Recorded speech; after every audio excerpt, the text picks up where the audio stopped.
Shalom jemaat Tuhan. Shalom. Puji nama Tuhan. Saat ini kita kembali datang ke hadirat Tuhan. Kita mau naikkan pujian dan syukur kita di hadapan Tuhan. Yeah. Karena hanya Tuhan yang sanggup memulihkan setiap hati kita. Amin.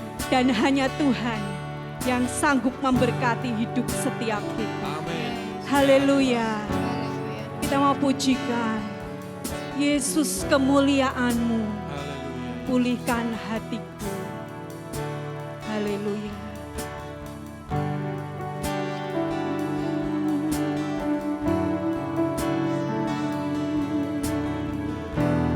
Haleluya, Yesus. Yesus, kemuliaan-Mu. Pulihkan hatiku, Yesus.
Kami mau memberikan pujian kami hanya kepada Engkau. Ya Yesus. Sebab Engkau Allah yang baik. Amin. Engkau Allah yang luar biasa baik buat Amin. setiap kami.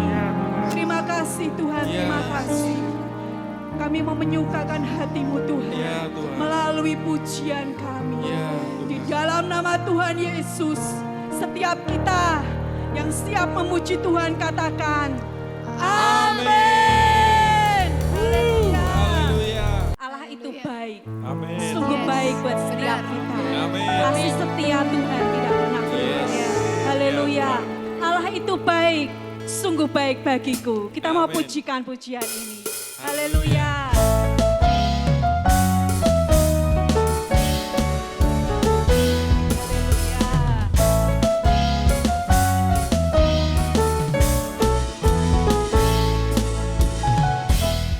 Allah itu baik, sungguh baik bagiku.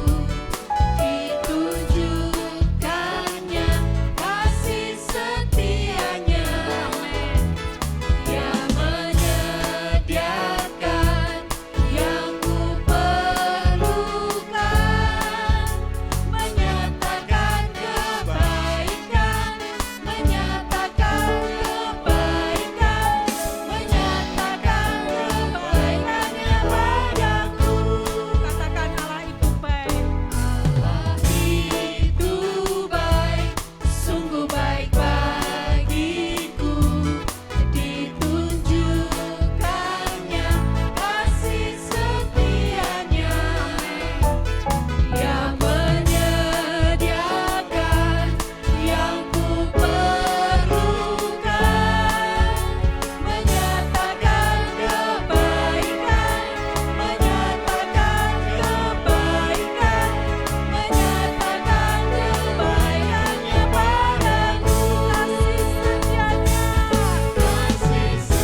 Haleluya.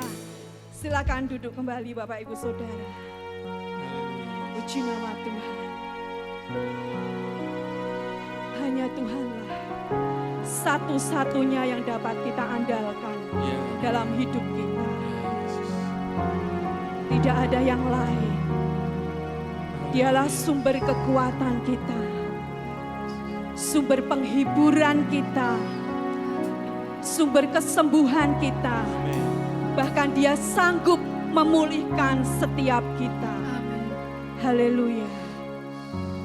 Kita mau pujikan Engkau Tuhan yang setia. Haleluya.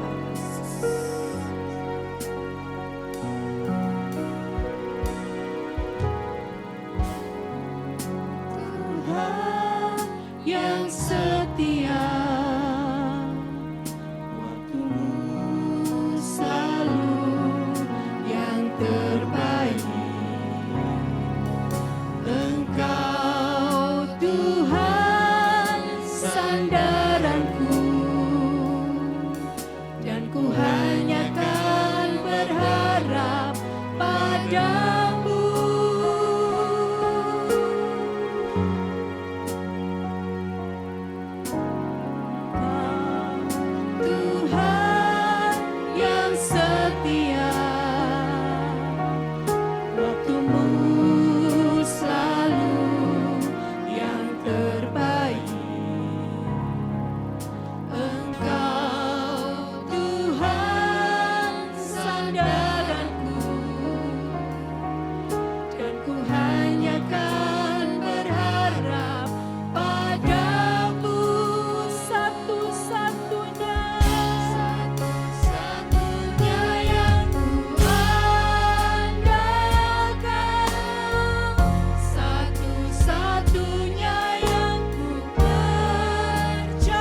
bersyukur Tuhan. Engkaulah satu-satunya Tuhan dalam hidup kami. Engkaulah satu-satunya yang dapat kami andalkan dalam hidup kami Ya Tuhan. Tuhan. Saat ini, kalau setiap kami Tuhan mengalami pergumulan, Ya Yesus. mengalami masalah, kami percaya hanya Engkaulah Tuhan yang dapat kami andalkan dalam setiap Amin. hidup kami. Ya Tuhan. Kami bersyukur memiliki Allah seperti Engkau. Ya Tuhan. Terima kasih Tuhan, terima kasih. Haleluya. Biarlah kasih-Mu itu semakin nyata dalam setiap hidup Amin. kami. Ya Tuhan. Kalau sebentar kami mendengarkan firman-Mu, biarlah firman-Mu itu yang boleh semakin menguatkan iman kami. Amin. Untuk kami tetap berharap hanya kepada Amin. Tuhan Ya saja. Tuhan. Satu-satunya sumber dalam kehidupan kami. Ya Tuhan. Terima kasih Tuhan. Terima Engkau yang akan memberikan kekuatan kepada setiap kami. Amin. Engkau yang akan menyembuhkan setiap kami. Ya Tuhan. Bahkan janji-Mu Engkau yang akan memulihkan setiap kami. Amin. Amin. Terima kasih Tuhan, terima kasih. Berkati hamba-Mu yang akan menyampaikan kebenaran firman-Mu. Biarlah kasih anugerah Allah, pengurapan-Mu Tuhan, turun atas hamba-Mu. Amin. Engkau memberkati hamba-Mu, Ya. semakin berkenan di hadapan-Mu Ya Tuhan. Tuhan. Terima kasih Tuhan, terima kasih. Kami menyerahkan jam pemberitaan firman-Mu hanya di dalam satu nama, Yesus Kristus. Setiap kita yang percaya dan mengasihi Tuhan katakan, amin. Shalom Bapak Ibu Saudara sekalian yang dikasihi oleh Tuhan Yesus Kristus. Berjumpa kembali dalam ibadah online pada hari ini. Kita berada pada tanggal 20 Desember tahun 2020. Saya berharap kita semua dalam keadaan sukacita, damai sejahtera, dan dalam keadaan semua sehat. Haleluya, baik kita pribadi maupun keluarga kita dan rekan-rekan kita bahkan. Puji Tuhan, mari kita akan bersama-sama belajar dari firman Tuhan. Kita berdiri bersama-sama dan menyatakan kesiapan kita. Mari kita mengambil Alkitab kita dan mengangkatnya. Ucapkan bersama-sama dengan saya. 1, 2, 3. Ini Alkitabku, aku adalah seperti yang dikatakannya. Aku memiliki apa yang dikatakannya, aku sanggup melakukan apapun yang dikatakannya. Hari ini aku akan diajarkan firman Tuhan. Aku mengaku dengan yakin bahwa hatiku siap dan pikiranku menerima. Aku tidak akan pernah menjadi sama lagi. Aku adalah gereja yang hidup dan berbuah di dalam nama Tuhan Yesus. Amin. Silakan duduk kembali. Puji Tuhan. Hari kita semakin mendekat kepada perayaan Natal. Nanti pada tanggal 25 Desember kita akan merayakan Natal bersama-sama melalui Zoom ya. Puji Tuhan. Nah, hari ini kita akan melihat judul firman kudus hari ini adalah berita Natal adalah kesukaan yang besar. Ya. Jadi kalau kita membaca Alkitab, apa tema Natal yang paling luar biasa yang diberitakan oleh para malaikat kepada manusia? Itu adalah kesukaan yang besar. Ya, saya akan kutipkan dua buah ayat di dalam Injil Lukas pasal yang kedua, ayat yang ke-10 dan ayat yang ke-11. Mari kita membuka Alkitab kita. Kita membacanya bersama-sama dari Lukas pasal yang kedua, ayat yang ke-10 dan ayat yang ke-11. 1, 2, 3. Lalu kata malaikat itu kepada mereka, jangan takut, sebab sesungguhnya aku memberitakan kepadamu kesukaan besar untuk seluruh bangsa. Hari ini telah lahir bagimu juru selamat, yaitu Kristus Tuhan di kota Daud. Amin. Firman Tuhan yang disampaikan oleh malaikat kepada para gembala mengatakan jangan takut sebab sesungguhnya aku memberitakan kepadamu kesukaan yang besar. Nah, karena itu tema hari ini adalah berita Natal adalah kesukaan yang besar. Mari kita akan melihat tujuan pembahasan kita. Saudara, hari ini kita belajar bahwa kita berada pada tanggal 20 Desember ini kita mau menyambut, yaitu peringatan hari kelahiran Kristus. Nah, kelahiran Kristus itu sendiri adalah sesuatu yang mendatangkan sukacita yang besar. Apa makna daripada sukacita yang besar? Mari kita akan melihat di dalam pembahasan firman Tuhan. Ya, saudara, kenapa berita Natal ini disebut sebagai berita kesukaan yang besar? Ada beberapa alasan kenapa disebut sebagai berita sukacita yang besar. Ya, yang pertama dikatakan karena telah lahir Kristus Tuhan di kota Daud. Untuk lengkapnya kita akan membaca di dalam Injil Lukas pasal yang kedua itu.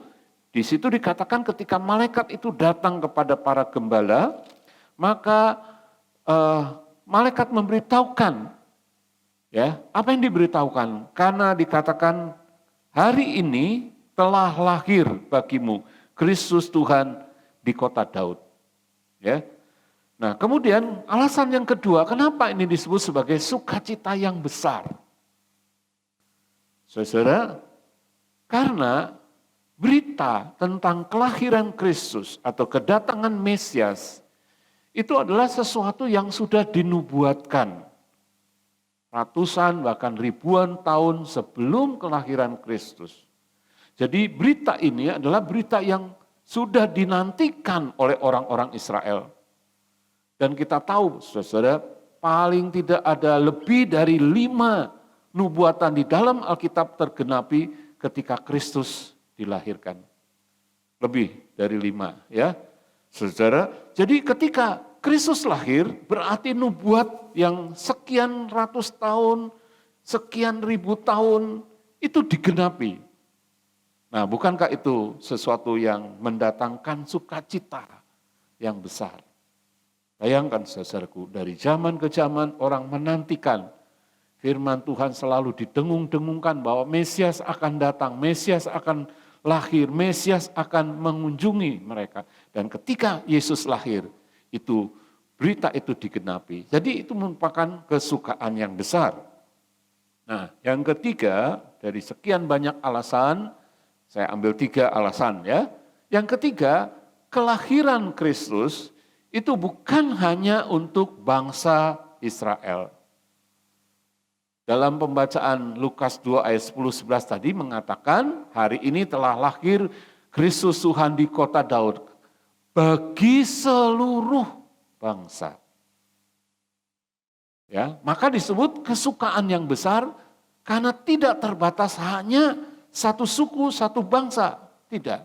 Tapi kelahiran Kristus ini adalah berita untuk seluruh bangsa. Termasuk buat saudara dan saya. Haleluya. Nah, mari kita akan melihat saudara bagian yang pertama. Ya. Bagian yang pertama saya tuliskan di sini bahwa Tuhan melawat orang-orang yang sederhana. Dalam Injil Lukas pasal yang kedua, tadi ada 2 ayat yang sudah saya kutip. Saudara, ayat yang ke-8 sampai ayat yang ke-20. Dalam Lukas pasal yang kedua, di daerah itu, ayat 8, di daerah itu ada gembala-gembala yang tinggal di padang, menjaga kawanan ternak mereka pada waktu malam. Tiba-tiba berdirilah seorang malaikat Tuhan di dekat mereka dan kemuliaan Tuhan bersinar meliputi mereka dan mereka sangat ketakutan. Lalu kata malaikat itu kepada mereka, jangan takut sebab sesungguhnya aku memberitakan kepadamu kesukaan besar untuk seluruh bangsa. Hari ini telah lahir bagimu juru selamat yaitu Kristus Tuhan di kota Daud. Dan inilah tandanya bagimu. Kamu akan menjumpai seorang bayi dibungkus dengan lampin dan terbaring dalam palungan. Tiba-tiba tampaklah bersama-sama dengan malaikat itu sejumlah besar bala tentara surga yang memuji Allah, katanya, kemuliaan bagi Allah di tempat maha tinggi dan damai sejahtera di bumi di antara manusia yang berkenan kepadanya. Nah, saudara, di sini kita melihat ya Tuhan melawat umatnya. Pertama kali berita kelahiran Kristus ini yang diberitakan keluar dari keluarga Yusuf dan Maria ini ternyata yang dituju adalah orang-orang yang sederhana. Siapa mereka?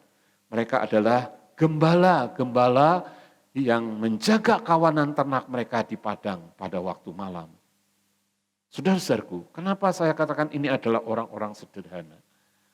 Karena mereka yang menjaga kawanan ternak di padang, mereka itu bukan pemilik ternak.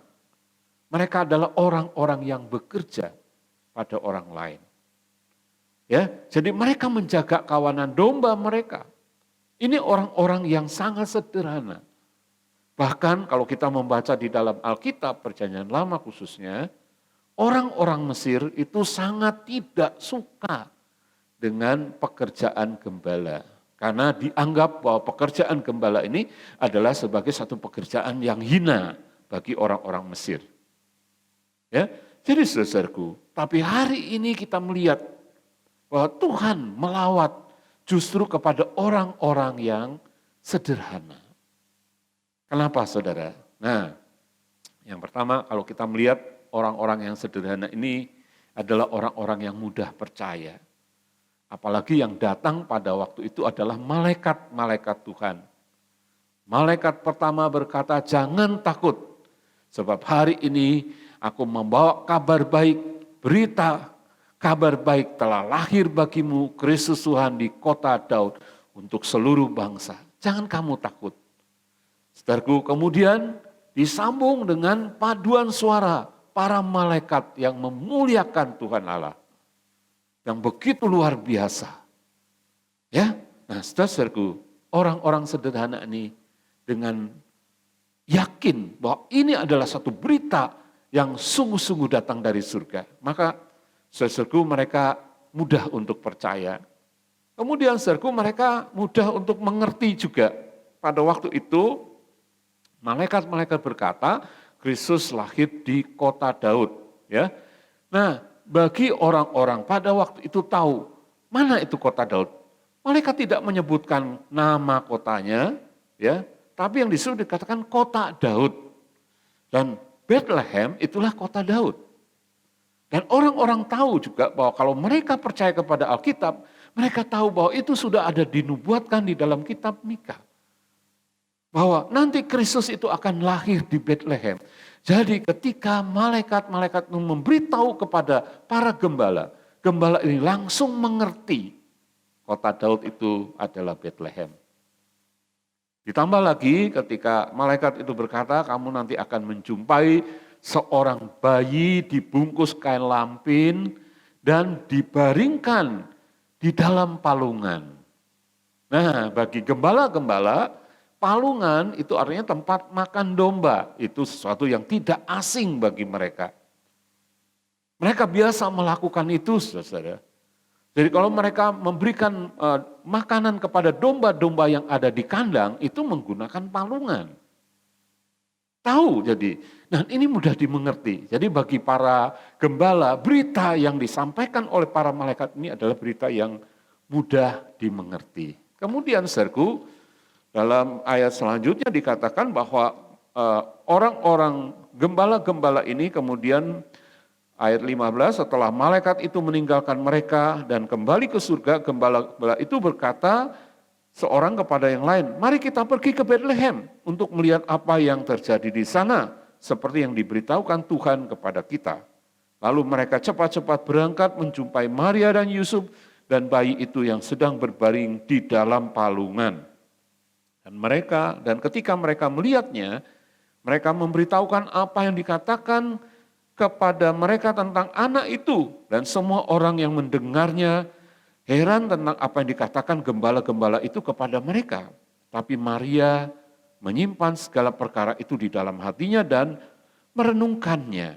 Maka kembalilah gembala-gembala itu sambil memuji dan memuliakan Allah karena segala sesuatu yang mereka dengar dan mereka lihat semuanya sesuai dengan apa yang telah dikatakan kepada mereka. Jadi rupanya ketika malaikat itu menyampaikan kabar baik dan siapakah yang lahir, yaitu Kristus Tuhan di kota Daud.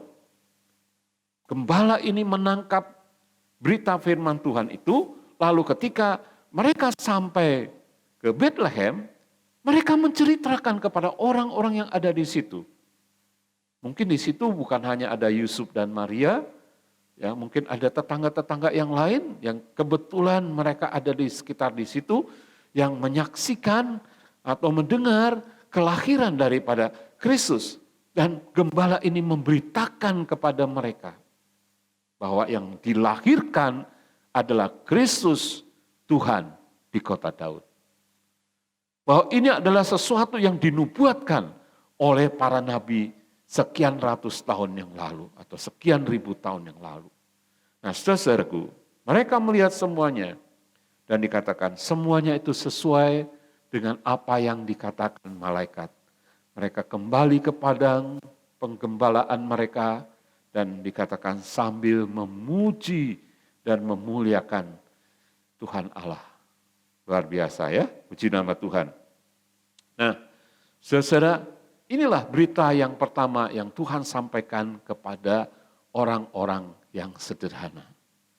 Sekarang kita akan melihat bagian yang kedua. Bagian yang kedua, ternyata bahwa Tuhan bukan hanya menyampaikan kabar baik ini kepada orang-orang sederhana, tapi Tuhan juga menyampaikan kabar baik ini kepada para bangsawan. Tertulis di dalam Injil Matius pasal yang kedua ayat 1 sampai ayat 11. Saya bacakan, sesudah Yesus dilahirkan di Bethlehem di tanah Yudea pada zaman Herodes, datanglah orang-orang Majus dari timur ke Yerusalem dan bertanya-tanya di manakah dia raja orang Yahudi yang baru dilahirkan itu. Kami telah melihat bintangnya di timur dan kami datang untuk menyembah dia. Ketika Raja Herodes mendengar hal itu, terkejutlah ia beserta seluruh Yerusalem.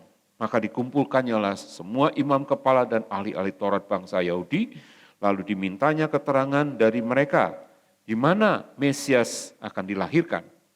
Mereka berkata kepadanya, di Bethlehem di tanah Yudea, karena demikianlah ada tertulis dalam kitab Nabi. Dan engkau Bethlehem tanah Yudea, engkau sekali-kali bukanlah yang terkecil di antara mereka yang memerintah Yehuda, karena daripada mula akan bangkit seorang pemimpin yang akan menggembalakan umatku Israel. Lalu dengan diam-diam Herodes memanggil orang-orang Majus itu dan dengan teliti bertanya kepada mereka bila mana bintang itu nampak. Kemudian ia menyuruh mereka ke Bethlehem, katanya, pergi dan selidikilah dengan seksama hal-hal mengenai anak itu. Dan segera sesudah kamu menemukan dia, kabarkanlah kepadaku supaya aku pun datang menyembah dia. Setelah mendengar kata-kata raja itu, berangkatlah mereka dan lihatlah bintang yang mereka lihat di timur itu mendahului mereka hingga tiba dan berhenti di atas tempat di mana anak itu berada. Ketika mereka melihat bintang itu dan sangat bersukacitalah mereka, maka masuklah mereka ke dalam rumah itu dan melihat anak itu bersama dengan Maria ibunya, lalu sujud menyembah dia. Mereka pun membuka tempat harta bendanya dan mempersembahkan persembahan kepadanya, yaitu emas, kemenyan, dan mur. Dan karena diperingatkan dalam mimpi supaya jangan kembali kepada Herodes, maka pulanglah mereka ke negerinya melalui jalan lain. Nah, saudara, bagian yang kedua bahwa Tuhan menyatakan diri bukan hanya kepada orang-orang yang sederhana seperti para kaum gembala yang sudah saya sampaikan pada bagian yang pertama. Pada bagian yang kedua ini ternyata Tuhan juga menyampaikan kabar baik dengan cara yang unik kepada para bangsawan. Dan yang luar biasanya bahwa para bangsawan ini mereka bukanlah orang-orang Yahudi, bukan orang-orang Israel. Ya, mereka adalah orang-orang dari Babilonia. Dan di dalam bahasa Inggris dikatakan bahwa mereka adalah orang-orang bijaksana. Wise men, ya. Orang-orang yang pandai. Saudara, dan di dalam ayat yang kita baca ayat 10 dan 11, ayat 10 dikatakan ketika mereka melihat bintang itu sangat bersukacitalah mereka. Ya, Puji nama Tuhan. Mari kita akan melihat saudara, orang Majus adalah bangsawan terhormat dan mereka adalah orang-orang yang berpendidikan. Bahkan mereka ada yang menafsirkan bahwa mereka adalah para raja, ya, orang-orang yang sangat luar biasa, saudaraku. Mereka adalah orang-orang yang terhormat, orang-orang yang berpendidikan tinggi. Bahkan mereka adalah para ahli perbintangan. Mereka bisa melihat jagat raya dan mereka bisa melihat tanda-tanda di langit. Dan dengan adanya bintang itu mereka bisa tahu siapa yang dilahirkan. Nah, saudara, baik, ada orang menafsirkan bahwa orang Majus ini jumlahnya 3 orang. Alkitab tidak menyebutkan berapa mereka datang ke Bethlehem. Ya, tapi dengan adanya 3 jenis persembahan yaitu emas, mur dan kemenyan, maka orang menafsirkan mereka berjumlah 3 orang. Tapi penafsir lain mengatakan mereka berjumlah 12 orang. Ya, berapapun jumlah mereka, tapi yang kita yakini bahwa mereka adalah orang-orang yang begitu antusias untuk berjumpa dengan Kristus. Saudaraku, mereka adalah orang-orang yang luar biasa. Mereka tidak kekurangan apa-apa, mereka kaya raya, mereka terhormat di negara mereka. Kenapa mereka harus jauh-jauh pergi ke Bethlehem untuk datang menyembah kepada raja? Pasti Tuhan memberitahu kepada mereka melalui tanda ini bahwa raja yang dilahirkan ini bukanlah anak raja sembarangan. Tapi raja yang dilahirkan ini kelak akan menjadi raja di atas segala raja. Itulah sebabnya mereka datang untuk sujud menyembah kepada bayi Yesus ini. Karena mereka yakin bahwa ini adalah raja yang besar. Ya, walaupun orang pada waktu itu tidak melihatnya, tapi orang-orang Majus ini yang ahli dalam perbintangan ini, mereka tahu ya, ini raja yang besar. Ini raja yang harus dihormati. Nah, saudara, kalau kita membaca ayat-ayat tadi dalam Matius pasal yang kedua, ayat 1 sampai ayat 12, dikatakan setelah diperingatkan dalam mimpi. Berarti mereka itu tidak datang sebentar di situ. Ya, mereka sempat bermalam. Entah di mana bermalamnya, tapi mereka sempat bermalam. Mungkin di kota Bethlehem mereka bermalam, entah di mana. Ya, jadi saudaraku, mereka itu tidak sebentar datang ke situ, tapi ada jarak waktu yang cukup lama. Ya, nah, saudara, mari kita akan melihat beberapa hal. Saya tuliskan di sini untuk berjumpa dengan Kristus Sang Mesias diperlukan beberapa hal. Yang pertama adalah ketelitian melihat tanda-tanda. Yang dimaksud di sini adalah melihat bintang. Dan sesuai dengan keberadaan mereka sebagai orang yang pandai di dalam ilmu perbintangan, Tuhan memberi petunjuk ini. Dan karena itu mereka meneliti, ini ada bintang yang sangat berbeda. Bintang ini sangat lain daripada yang lain. Ini adalah kelahiran raja segala raja. Nah, karena itu mereka meneliti, saudaraku. Nah, yang kedua itu kebersamaan. Saya ajak melalui cerita ini supaya kita juga belajar, saudaraku, dari orang-orang Majus ini bagaimana kita bisa berjumpa dengan Mesias, Sang Juru Selamat, Sang Raja di atas segala raja, supaya kita juga mendapat sukacita yang besar. Ya, yang kedua adalah kebersamaan. Jadi mereka tidak sendiri datang ke Bethlehem, tapi mereka bersama-sama. Nah, saudaraku, betapa pentingnya kebersamaan. Hari-hari ini kita mengalami yang namanya pandemi corona. Gereja tertutup untuk umum, gereja tidak lagi terbuka seperti biasa, dan beberapa di antara kita mungkin hanya beribadah sendiri, atau hanya berdua di rumah, atau hanya bertiga di rumah, saudaraku, dan kita mengalami kesepian. Dan disinilah saya katakan kebersamaan itu sangat dipentingkan. Saya berharap bahwa para PKS kita bekerja bersama-sama dengan para anggota PKS, kita saling menyapa satu dengan yang lain, dan kalau misalnya ada komsel, ada doa malam, mari kita ikuti ini saudaraku, supaya apa saudara? Supaya kita tetap ada di dalam kebersamaan. Ya, karena ini penting. Kemudian yang ketiga adalah ketekunan. Ya, orang Majus dari timur ini harus menempuh jarak yang cukup jauh. Ya, saudaraku. Dan pada waktu itu tidak ada kendaraan seperti zaman ini yang bisa cepat dari Babilonia menuju ke Yerusalem atau ke Bethlehem. Ya, mereka pada umumnya menggunakan onta pada waktu itu. Kendaraan yang umum pada waktu itu. Dan itu membutuhkan waktu yang panjang. Mereka harus berhari-hari, bahkan mungkin berminggu-minggu. Sampai-sampai kalau kita membaca di dalam Alkitab bahwa anak itu tidak ada lagi di dalam kandang, tapi ada di dalam sebuah rumah. Artinya Yusuf dan Maria sudah berpindah, tidak lagi di kandang, saudara. Ya, dan saudaraku, ini adalah satu perjalanan yang sangat berbahaya. Satu perjalanan yang panjang dan berbahaya. Nah karena itu mereka membutuhkan yang namanya ketekunan. Saudara yang dikasih oleh Tuhan, sama seperti kita juga membutuhkan ketekunan untuk berjumpa dengan Mesias, Raja di atas segala raja itu. Kemudian saudaraku yang berikut, yang keempat adalah kerendahan hati. Mereka orang kaya, mereka orang ternama, mereka orang berpendidikan, terhormat, tapi mereka adalah orang-orang yang rendah hati. Bagian yang keempat adalah kerendahan hati.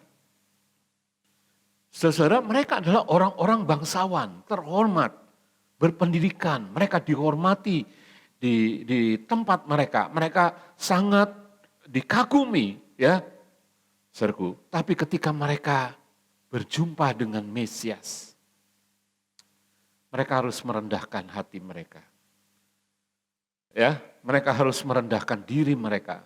Karena itu dikatakan mereka sujud menyembah. Nah, sebelumnya itu dikatakan mereka percaya kepada kitab suci.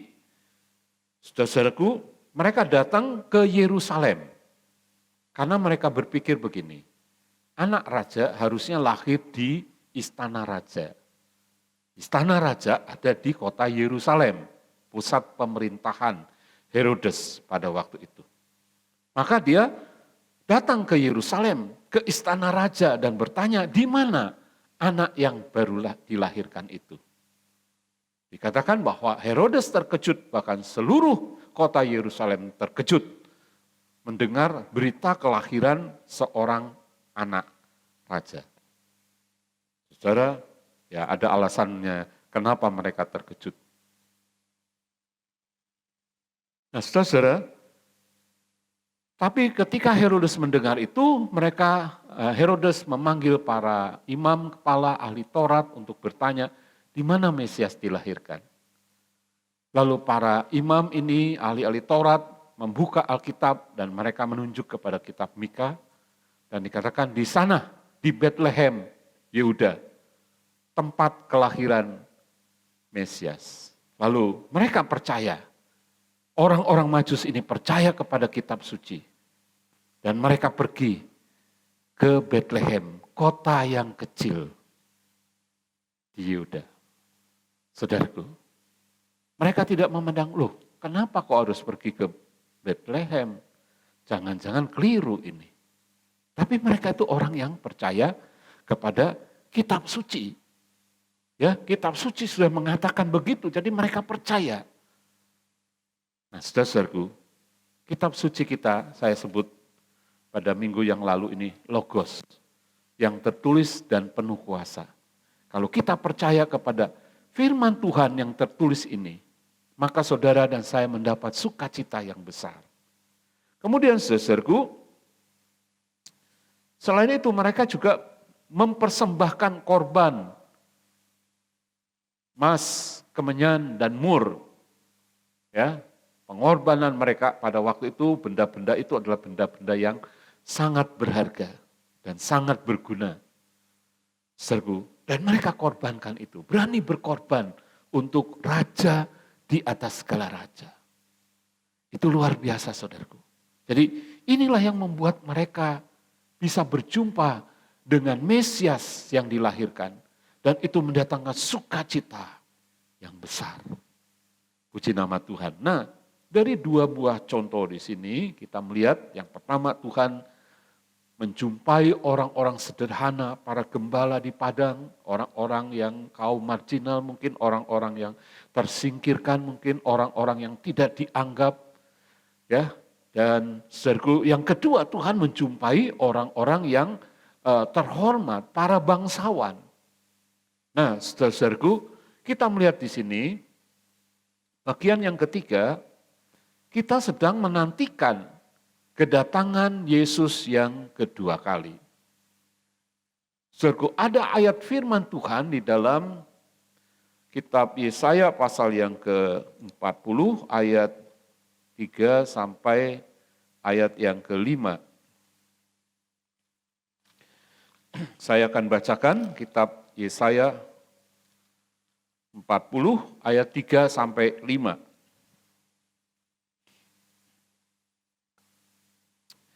Demikian. Ada suara yang berseru-seru, persiapkanlah di padang gurun jalan untuk Tuhan. Luruskanlah di padang belantara jalan raya bagi Allah kita. Setiap lembah harus ditutup, setiap gunung dan bukit diratakan. Tanah yang berbukit-bukit harus menjadi tanah yang rata, dan tanah yang berlekuk-lekuk menjadi daratan.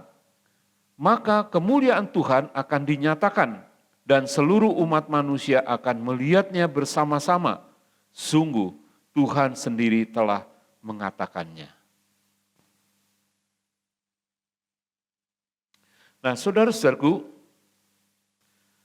di dalam ayat ini dikatakan persiapkanlah jalan bagi Tuhan. Sekarang kita bukan lagi berjumpa dengan Mesias seperti 2000 tahun yang lalu, seorang bayi. Kita akan berjumpa dengan Mesias yang adalah raja di atas segala raja. Dia Kristus yang akan datang kembali pada kali yang kedua. Karena itu sudah dijanjikan di dalam Alkitab bahwa Yesus yang telah datang dari surga, Allah yang menjadi manusia, kemudian dia merelakan dirinya disalibkan, mati disalib, pada hari yang ketiga dia bangkit, kemudian dia naik ke surga. Dan dia berjanji akan datang kembali. Nah, sekarang saudara dan saya adalah umat yang sedang menantikan kedatangan Mesias ini. Maka dalam ayat ini ada hal-hal yang perlu diperhatikan. Yaitu, saudaraku, pertama, dikatakan setiap lembah harus ditutup. Setiap lembah harus ditimbun. Lembah adalah gambaran orang-orang yang seperti gembala-gembala tadi, kaum marginal, orang-orang yang merasa rendah, orang yang merasa tersingkirkan, orang yang merasa terhina, mungkin orang-orang yang gak punya apa-apa, orang-orang yang miskin, orang-orang yang sederhana. Tapi firman Tuhan berkata ini adalah lembah yang harus ditimbun, harus diisi, harus didorong semangatnya, harus diberi semangat. Dengan apa saudara? Ditimbunnya dengan apa? Diisinya dengan apa? Dengan firman Tuhan. Dan hari ini kalau ada di antara kita yang merasa bahwa kita ini sebagai orang yang rendah, orang yang tidak berdaya, orang yang lemah, orang yang sudah tua, orang yang diabaikan mungkin oleh orang lain. Ada kabar baik untuk saudara pada hari ini. Kristus telah datang untuk saudara. Dia adalah Tuhan yang menjadi manusia, yang memberikan sukacita yang besar untuk kita. Siapapun saudara hari ini yang merasa bahwa diri saudara sebagai orang-orang yang tersingkirkan, yang tidak berarti apa-apa. Ingat bahwa kita di hadapan Tuhan adalah orang yang sama berharga. Kemudian saudaraku, setiap gunung harus diratakan. Setiap bukit harus diratakan. Setiap gunung dan bukit ini gambaran daripada orang-orang yang mungkin mempunyai kedudukan yang tinggi. Orang-orang yang mempunyai kekayaan yang banyak. Orang-orang yang mempunyai kehormatan. Ingat Bapak Ibu Saudara sekalian, bahwa semua harta kita, semua kemuliaan duniawi kita, Alkitab mengatakan itu seperti bunga rumput yang akan layu. Ya, kita tidak boleh sombong, saudaraku. Itulah sebabnya bahwa setiap orang-orang yang memiliki kelebihan-kelebihan harta duniawi atau kelebihan-kelebihan keduniawian harus tahu, menyadari, ya, harus menyadari bahwa kita ini di hadapan Tuhan tidak ada artinya apa-apa. Dan karena itu kita harus diratakan. Oleh apa, saudaraku? Oleh firman Tuhan kita diratakan. Maka kalau kita membaca firman Tuhan, kita akan mengerti betapa pentingnya bahwa kesombongan kita itu harus dibabat habis. Ya, segala kesombongan kita yang membuat jalan ini menjadi tidak lurus harus diratakan. Saudaraku, dan firman Tuhan hari ini, saudaraku, membabat habis segala kesombongan kita. Supaya kita sadar bahwa kita membutuhkan Tuhan. Kemudian saudaraku yang berlekuk-lekuk atau berkelok-kelok, ya, yang tidak lurus. Saudaraku, ini gambaran daripada orang yang hari ini mungkin jalannya berlekuk-lekuk, tidak lurus. Ya, yang tidak bisa dipercaya oleh orang, yang semaunya sendiri. Ya, saudaraku, hari ini dalam berita Natal hari ini, Tuhan memberitahu kepada kita, kita harus mempersiapkan jalan untuk kedatangan Yesus yang kedua kali. Yaitu hati kita yang tidak lurus di hadapan Dia. Yang berkelak-kelok, yang berlekak-lekuk, ya, harus diluruskan. Dengan apa, saudaraku? Dengan firman Tuhan. Baca dan percayai firman Tuhan, supaya jalan hidup kita diluruskan di hadapannya. Sehingga kita benar-benar mempersiapkan jalan bagi kedatangan Tuhan. Haleluya, puji nama Tuhan. Nah, saudara-saudara, bagian penerapan. Inti untuk mendapatkan sukacita yang besar adalah yang pertama kita harus membuka hati kita. Siapapun kita. Ya, jangan keraskan hati kita dan jangan sombong. Entahkah kita, tadi saya katakan orang yang sederhana, yang mungkin tersingkirkan, orang yang sudah tua, yang lemah, yang tidak berdaya, yang engkau hari-hari ini mungkin bergantung kepada orang lain, ya, bahkan untuk pergi kemana-mana pun kau sangat bergantung kepada orang lain, kau sangat lemah. Tidak masalah, hari ini Tuhan mengasihi engkau. Ya, tapi kalau engkau sebagai orang yang mungkin sangat kuat hari ini, kau jaya hari ini, kau kaya hari ini, engkau juga harus merendahkan hatimu di hadapan Tuhan. Jangan sombong. Kedua, saudaraku, ketika kita membuka hati kita bagi Tuhan, kita akan mengerti tentang kasih Tuhan yang sangat besar. Bahwa Tuhan itu mengasihi. Nah, firman-Nya yang tertulis di dalam Alkitab adalah firman Logos yang berkuasa. Kita harus percaya, saudara, bahwa ini dapat merubah hidup kita. Ingat, Tuhan tidak membedakan apakah kita Yahudi atau bukan.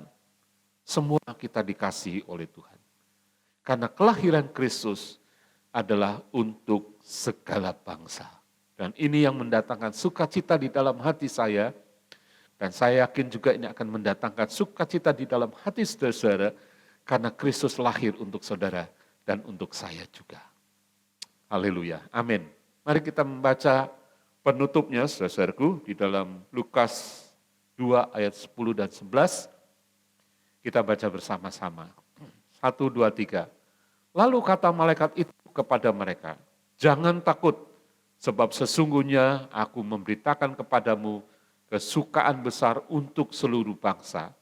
Hari ini telah lahir bagimu Juru Selamat, yaitu Kristus Tuhan di kota Daud. Amin. Tuhan memberkati kita semua. Haleluya. Mari kita akan berdoa. Haleluya, Yesus. Terima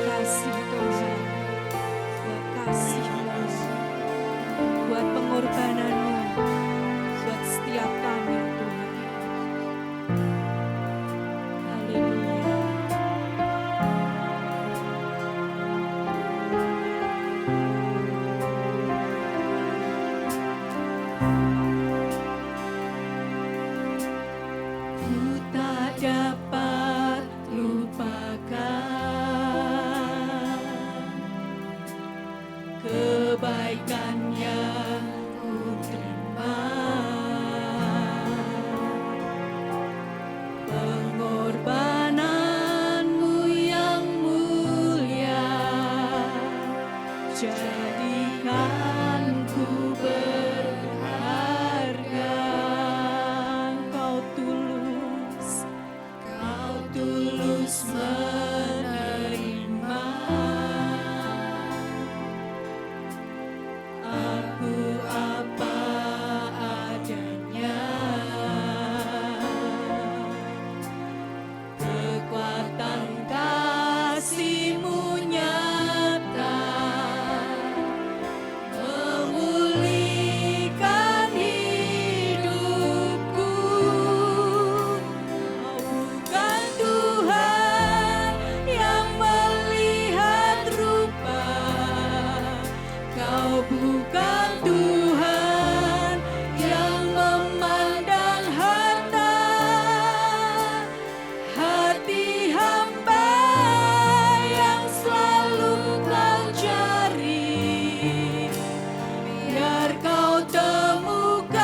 kemuliaan-Mu, buat kebaikan-Mu. Haleluya.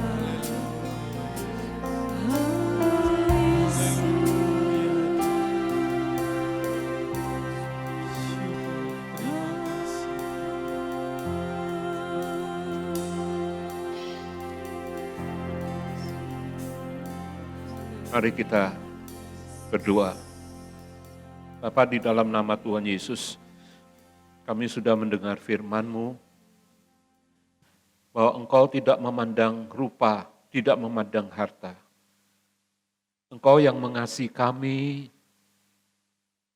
apapun keberadaan kami, dimanapun, dari manapun kami berasal. Tapi sungguh Tuhan, kami bangga akan kasih Tuhan yang luar biasa ini. Dan karena itu Tuhan, berita firman boleh sampai kepada kami pada hari ini. Dan biarlah setiap kami yang mendengar firman-Mu hari ini membuka hati kami untuk firman-Mu. Sehingga di dalam hidup kami, sungguh-sungguh ada juru selamat yang mendatangkan sukacita yang besar di dalam hidup kami.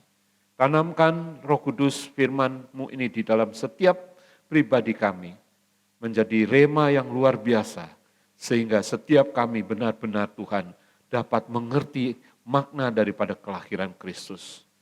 Terima kasih Bapa di surga, karena Engkau lahir bukan hanya untuk orang-orang Yahudi, tapi Engkau lahir untuk seluruh bangsa di dunia ini, termasuk kami pada hari ini. Terima kasih Tuhan. Dan hari ini kami berdoa untuk setiap jemaat Tuhan dimanapun kami berada dan setiap pendengar yang menyaksikan program ini. Tuhan, kiranya Engkau turunkan sukacita yang besar itu di dalam setiap hati kami. Sehingga Tuhan, kami dapat melalui jalan hidup kami ini, hari-hari kami yang penuh dengan pergumulan ini, ada kekuatan yang baru, yaitu sukacita Tuhan, yang memberi kepada kami kemampuan untuk kami bertahan di dalam pergumulan-pergumulan kami. Terima kasih Tuhan, memberkati setiap keluarga yang sudah mendengar firman Tuhan. Terpujilah nama-Mu. Di dalam nama Tuhan Yesus Kristus, kami mengucap syukur dan berdoa. Amin. Puji nama Tuhan. Kita mau bawa setiap persembahan kita di hadapan Tuhan. Kita mau berdoa. Haleluya. Terima kasih Tuhan. Kami bawa setiap persembahan kami di hadapan-Mu Tuhan. Sebagai ucapan syukur kami bawa persembahan kami ini Tuhan kepadamu. Mari Allah Roh Kudus, Engkau yang menyucikan dan menguduskan persembahan kami ini, sehingga berguna untuk pekerjaan Tuhan di tempat ini. Dan kami percaya Tuhan, Engkau yang akan semakin memberkati kami, dan kami bersyukur Engkau yang akan memelihara hidup setiap kami. Terima kasih Tuhan, terima kasih. Di dalam nama Tuhan Yesus, kami berdoa dan mengucap syukur. Haleluya, amin. Puji nama Tuhan, ada beberapa pengumuman untuk 1 minggu ke depan. Yang pertama, tetap semangat ibadah keluarga online di masa pandemi ini. Tetap bersukacita, tetap hidup di dalam doa, menyembah dan baca firman setiap hari. Hidup dekat dengan Tuhan.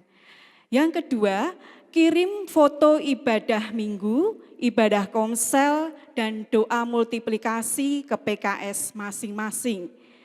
Yang ketiga, hari Kamis, doa multiplikasi jam 18.30. Semua jemaat ajak seisi rumah untuk berdoa. Saat Tuhan datang, seisi rumah harus sudah siap. Tanpa doa tidak mungkin siap. Yang keempat, Jumat komsel, S3-nya selesaikan EE, lalu langsung berganti multiplikasi sampai dengan bulan Januari. Yang kelima, persembahan khusus masih untuk recording. Nomor rekening bank dapat dilihat di warta gereja. Mari dukung dan doakan supaya lebih baik lagi kelengkapan di multimedia untuk ibadah online kita. Yang keenam, untuk ibadah umum Natal tanggal 25 Desember, watch party, bagi jemaat yang belum tahu harus bergabung dengan keluarga mana, dapat menghubungi Ibu Gembala. Ada candlelight, lilin dari gereja, perjamuan kasih, tiap keluarga menyediakan makanan. Ada hidangan kecil dari gereja yang bisa diambil pada siang harinya. Ada lomba foto yang peraturannya diumumkan melalui PKS masing-masing. Yang ketujuh, ibadah sekolah minggu Superbook setiap minggu jam 9.45 pagi via Zoom. Anak-anak bisa bertemu dan berinteraksi dengan teman-teman dan kakak-kakak pembina gereja. Bagi orang tua, mohon dukung anak-anak beribadah dan dimuridkan. Bagi yang perlu bantuan download aplikasi Zoom, bisa menghubungi wali kelas di grup masing-masing. 8. Natal Anak, perayaan Natal online GBT Firman Kudus melalui aplikasi Zoom, tanggal 25 Desember 2020, pukul 8 pagi. Dress code, untuk perempuan pakai baju merah, untuk laki-laki pakai baju hijau. Acaranya ada menyanyi, bermain, dan mendengar cerita dari teman-teman kecil tentang Natal. Ada banyak hadiah dan akan dibagi goodie bag buat anak-anak yang hadir tepat waktu dan mengikuti acara sampai selesai. Bagi yang belum punya aplikasinya, silahkan download dulu. Untuk ajak teman baru, mohon didaftarkan dulu. Dan untuk lebih jelasnya bisa hubungi kakak wali kelas, yaitu Kak Angel, Kak Gloria, dan Kak Aan. Pengumuman untuk 1 minggu ke depan, selamat hari Minggu, tetap semangat, Tuhan Yesus memberkati.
Mari kita akan menutup dalam doa untuk ibadah kita pada hari ini.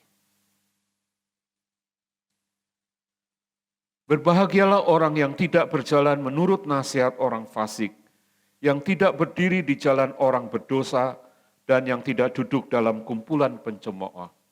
Tetapi yang kesukaannya ialah Taurat Tuhan, dan yang merenungkan Taurat itu siang dan malam.